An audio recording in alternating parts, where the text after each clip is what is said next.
আপনারা যারা আমাদের এই গল্পগুলো শুনতে ভালোবাসেন তাদের জন্য আজকের গল্প স্বপ্ন নয়। কলমে ডাক্তার গৌরী দে। অনেক দিন ধরে অনেক খোঁজাখুঁজির পর খুব কম দামে একটা দারুণ ফ্ল্যাট পেয়ে গেল মানিক। কলকাতা থেকে সামান্য দূরে, একটু গ্রাম্য পরিবেশ, ঘেঁষাঘেঁষি বাড়িও নেই, বাগান গাছপালা পুকুর সব আছে। রাতে ঝিঝির ডাকও শোনা যায়। সবই ভালো, কিন্তু সন্ধে হলেই কেমন যেন গা ছমছম করে। তাতে অবশ্য মানিকের কিছু এসে যায় না। সে তো শহর থেকে পালিয়ে এমনই একটা জায়গায় চলে এসেছে থাকার জন্য, তাও নিজের মনের আনন্দে। বাড়িটা দোতলা, ছোট, একতলায় দুটো ঘর, একটা বারান্দা, একটা কিচেন। মন্দ কি, বিশেষ করে ফ্ল্যাটটা তো সে একেবারে কিনেই নিয়েছে।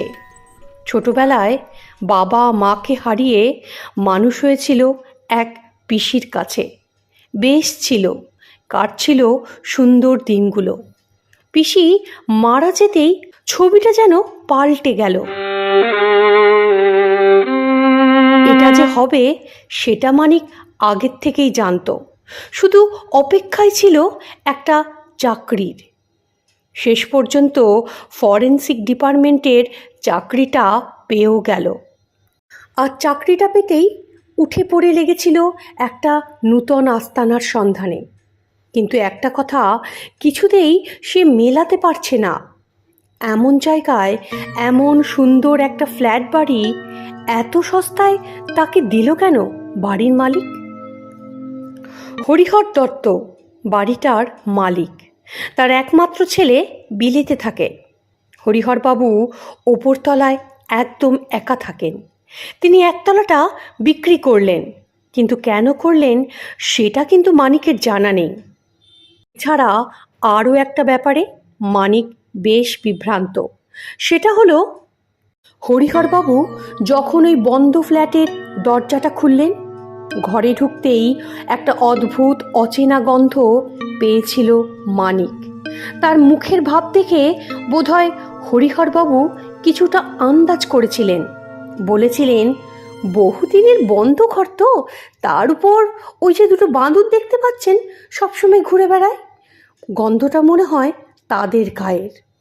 মানিক হরিহরবাবুর কড়িকাঠের দিকে আঙুল তোলা দেখে উপরে তাকালো, দেখল সত্যিই দুটো বাদুড়।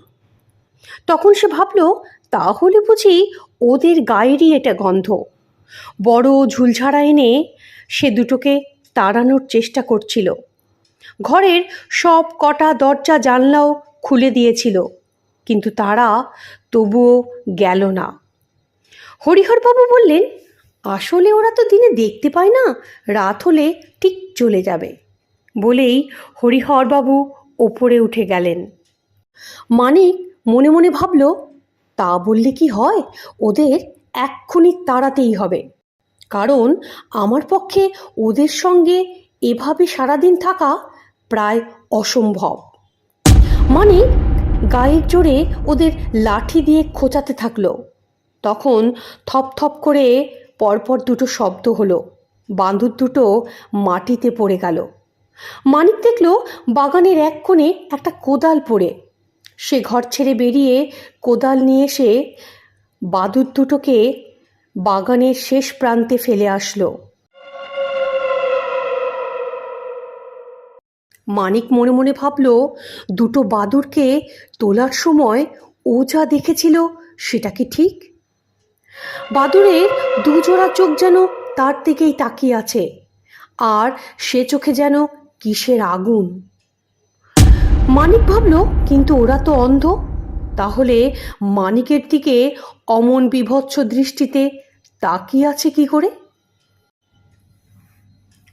মানিক অবশ্য বেশি ভাববার সময় পেল না। হরিহরবাবু আবার নিচে নেমে এলেন, বললেন, সব ঠিক আছে তো ভায়া, আমি তো ওপরেই আছি, যদি কিছু দরকার লাগে আমায় ডাকবে।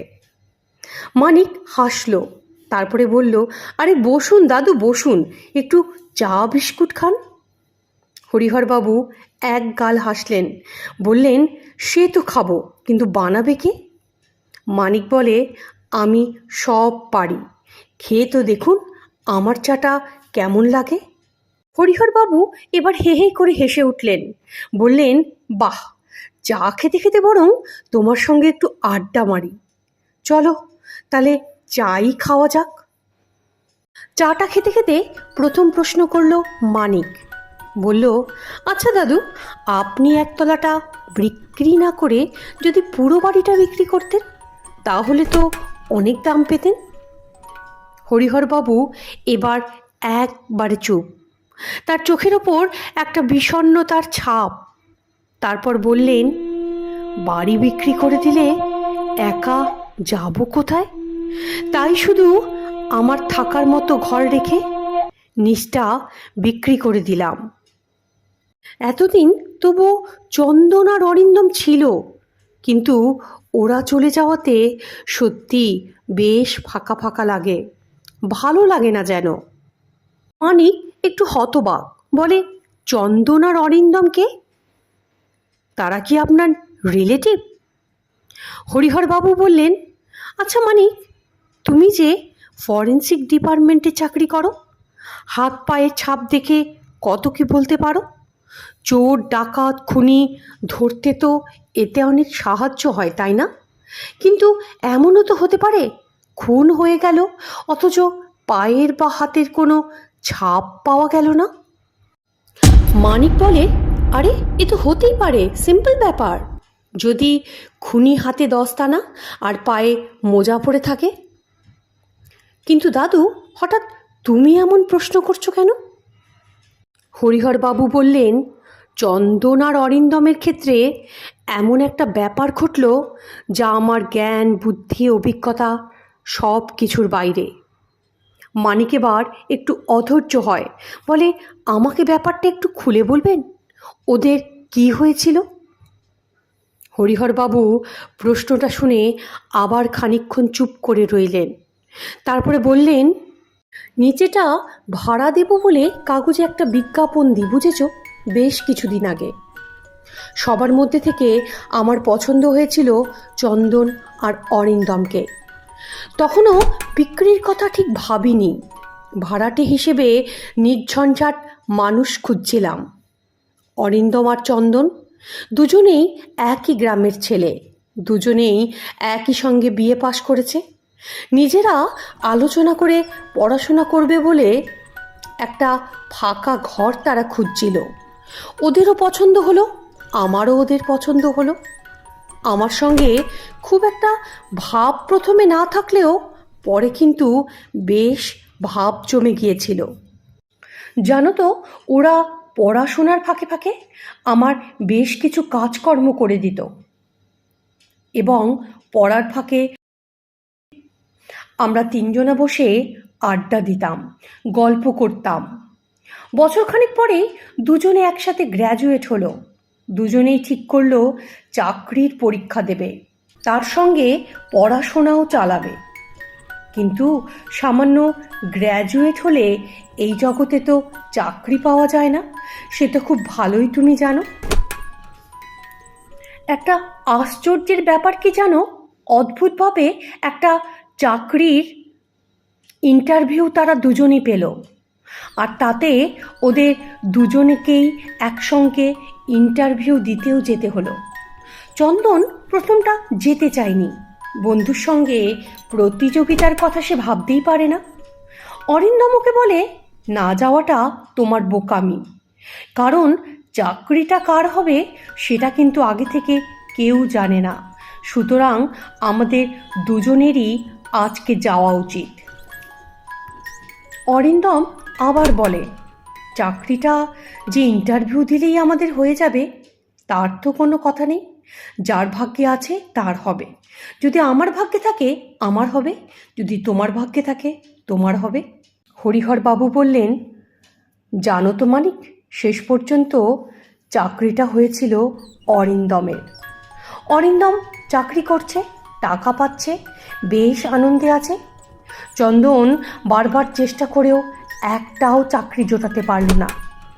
তখন সে ভেতরে ভেতরে ফুঁসতে লাগলো, নিজের অক্ষমতার দায় চাপিয়ে দিতে লাগলো অরিন্দমের ওপর মনে মনে।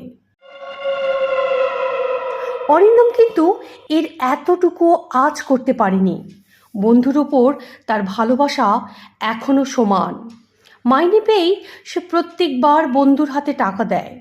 সে বলে, আরে তোর টাকা আর আমার টাকা আলাদা নাকি? তুই পড়াশোনা কর, যেমন করছিলি তেমন কর, দেখবি ঠিক তোর একটা ভালো ব্যবস্থা হয়ে যাবে।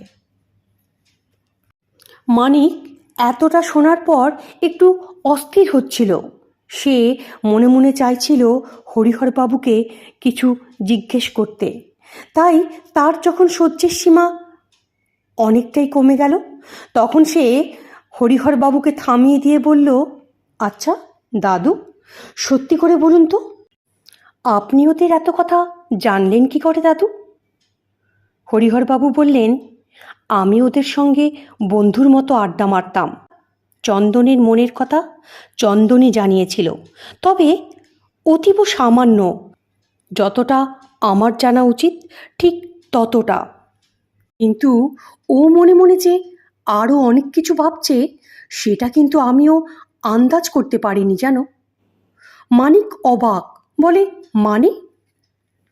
এবার হরিহরবাবু একটু থামলেন, অনেকটা নিঃশ্বাস নিলেন, তারপরে বললেন, জানো তো, রোজ রাতে ওদের ঘর থেকে তর্কাতর্কির শব্দ পেতাম। একদিন হঠাৎ সকালবেলা উঠেই চুল উস্কো খুস্কো অবস্থায় চন্দন এসে কেঁদে পড়ল আমার পায়ে। সে বলল, অরিন্দমকে নাকি কাল থেকে খুঁজে পাওয়া যাচ্ছে না, ও যেন কোথাও চলে গেছে, ওর সব জামা কাপড় টাকা পয়সা নিয়ে। আমি শুনে খানিকটা অবাক হলাম। অরিন্দম সেরকম ছেলে নয়, সে আমার কাছে বাড়ি ভাড়া নিয়ে আমাকে না জানিয়ে চলে গেল। ব্যাপারটা নিয়ে যখন আমি গভীর ভাবনায় মগ্ন, তখন চন্দন বলল, আপনি কিছু ভাববেন না দাদু, আমি থানায় জানিয়েছি, আপনার বাড়ি ভাড়ার টাকা আমিই দেব।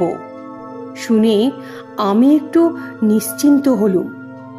চন্দন কিভাবে চালাচ্ছে জানতে চাইলে সে এ কথা ও কথা বলে চাপা দিয়ে দিত, কারণ আমি তো জানতাম চন্দন চাকরি পায়নি।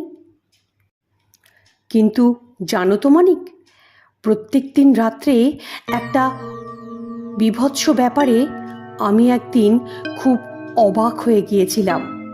রোজ রাতে যে সময়টা চন্দনের ঘুমিয়ে থাকার কথা, সেই সময়ে সমানে কথা কাটাকাটির শব্দ আমার কানে আসতো। প্রথম প্রথম ভাবতাম মনের ভুল। একদিন আর থাকতেই পারলাম না, পা টিপে টিপে নিচে নেমে দেখি চন্দন খাটের ওপর বসে মুখটা কড়ি কাঠের দিকে করে কথা বলে যাচ্ছে। কি বলছে জানো? তুই জানিস না, এটা না করলে আমার আর কোনো উপায় ছিল না। আমি তাকে দেখছি আর মনে মনে ভাবছি, চন্দন কথা কার সাথে বলছে, ওর মাথা কি খারাপ হলো? চন্দনের দৃষ্টি অনুসরণ করে আমি যখন কড়িকাঠের দিকে তাকালাম, দেখি একটা আস্ত বড় বাদুড়। তার দৃষ্টিটা ছিল বিভৎস। আমি যখন তার দিকে তাকালাম, আমার গাটা ছমছম করতে লাগলো। চুপি চুপি উঠে এলুম ওপরে। মনটা খারাপ হয়ে গেল। ভাবলাম, সত্যিই বুঝি চন্দনের মাথাটা খারাপ হলো, একটা বাদুড়ের সাথে গল্প করছে। কিন্তু জানো মানিক, এর পরের ঘটনা আরও সাংঘাতিক, মর্মান্তিক। একদিন সকালে দেখা গেল চন্দনের প্রাণহীন দেহটা বিছানায় পড়ে আছে। তার গলার কাছে কণ্ঠনালীতে দুটো ফুটো, কোনো জন্তুর দাঁতের দাগ বলে মনে হয়, আর সমস্ত দেহটা রক্তশূন্য। কিন্তু তাই বা কী করে সম্ভব?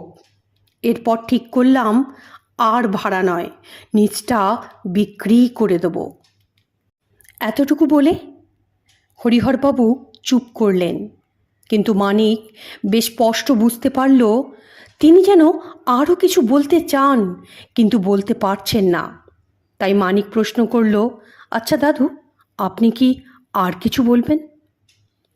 তারপরেও হরিহরবাবু দোনামোনা করতে লাগলেন। তারপর বললেন, কথাটা তোমার জানা দরকার মানিক, হয়তো আরও আগেই তোমাকে বলা উচিত ছিল। কিন্তু জানো, আমি একটু ভয় পেয়ে গিয়েছিলাম তুমি যদি সব জানার পর বাড়িটা না কেনো। তারপর ভেবেছিলাম তুমি তো জোয়ান ছেলে, ফরেনসিক ডিপার্টমেন্টে কাজ করো, তাই তুমি সাহসী হবে। মানিক বলল, দাদু, আমি অত ভীতু নই, আপনি বলুন।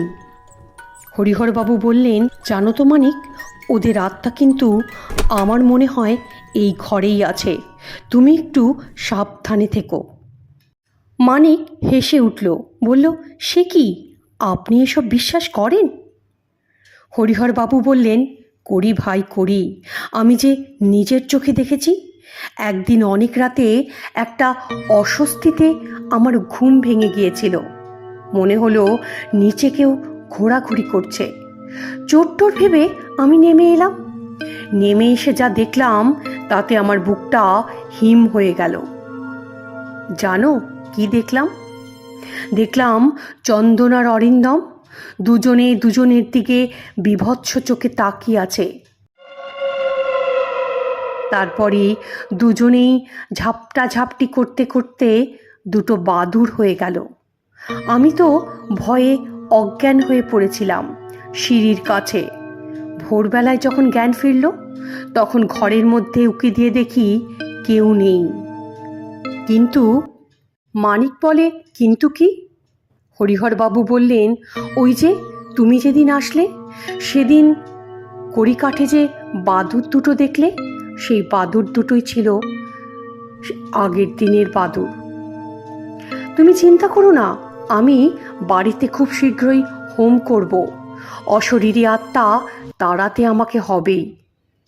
কথাগুলো শুনে মানিক হাসল, বলল, আপনি চিন্তা করবেন না দাদু, মরা নিয়ে আমার ঘর করা, আমারও সব অভ্যেস আছে। সেদিন ঠিক রাত 12টায় ঘুম ভেঙে গেল মানিকের। একটা কনকনে ঠান্ডা হাওয়া মানিককে যেন কাঁপিয়ে দিচ্ছে। গায়ের চাদরটা টেনে নিতে গিয়ে অবাক হলো মানিক। সে দেখল সে কোথায়? খাটের উপরে তো দুজন অচেনা যুবক, আর সে নিজে হাওয়ায় ভাসছে। মানিক চেঁচিয়ে উঠতে চাইল, কিন্তু তার গলা দিয়ে কোনো আওয়াজ বেরোলো না। পরক্ষণেই মানিকের চোখের সামনে ভেসে উঠল এক বীভৎস ঘটনা।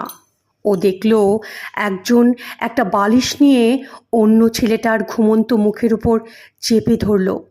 ছেলেটা এতটুকু বাতাসের জন্য ছটফট করতে করতে স্থির হয়ে গেল।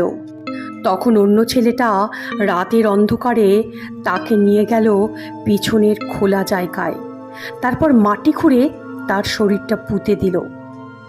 তারপর মাটি চাপা দিয়ে ফিরে আসলো নিজের ঘরে, এসে শুয়ে পড়ল।